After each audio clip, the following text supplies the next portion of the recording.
So today I want to fix you over the top before it even starts.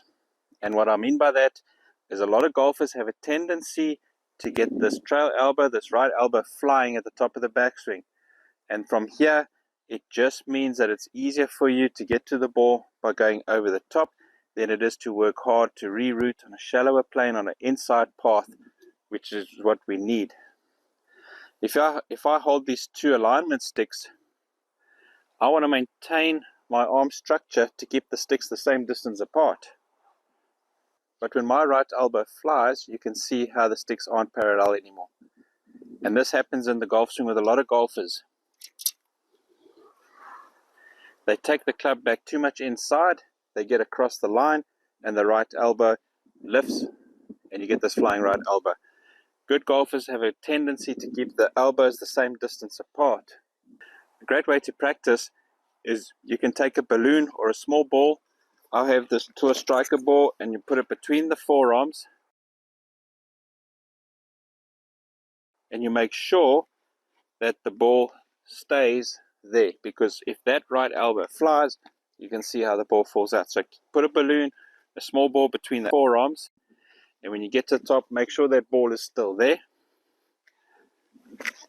You can see I've maintained my arm structure. I don't have a flying right elbow. Now it's easy for me to bring that club back down on the inside. But if that right elbow flies, the ball's going to fall out, balloon's going to fly away, whatever you're using. And from here, it's easier for me to get back to the ball this way, which is over the top. It's not so easy to, from here, reroute the club back on the inside for a shallower angle of attack.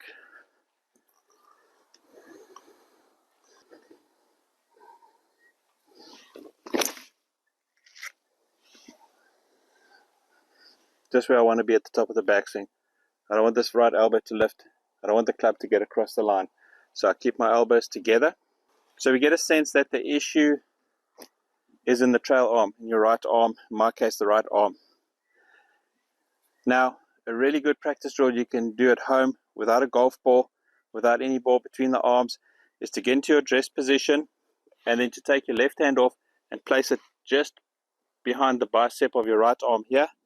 So you're taking the lead arm, placing it just behind the hand, just behind the right bicep or the trail bicep. And now from here, you keep it there. So you keep that pressure up against the trail bicep with your lead hand.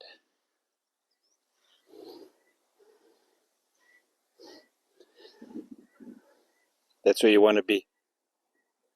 You let go and this wants to go away, you're in trouble. You need to keep that pressure up against the right bicep. When you've got the idea, the next step is to actually start hitting golf balls. So address it normally. You take the lead hand, you place it behind the trail bicep. Just keep it there, hit nice and easy.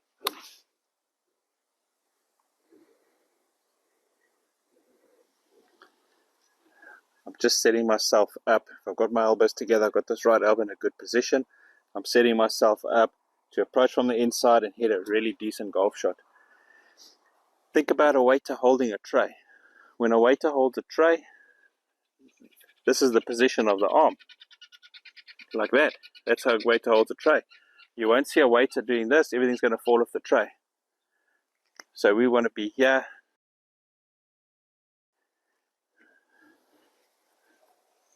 There we go. Look how that gets into that position.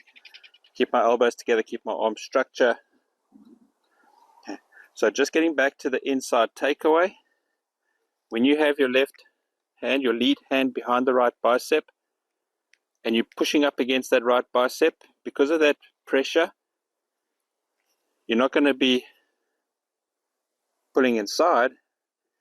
Because of the pressure and the right bicep pushing up against the lead hand, you're going to feel the club going back on a much better path.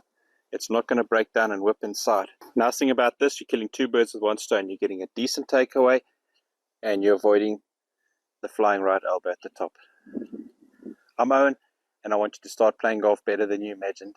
If you enjoyed this video and you know it's going to help you, then please give it a like and make sure you subscribe so you don't miss out on any of my future instructional tips. Thank you for watching.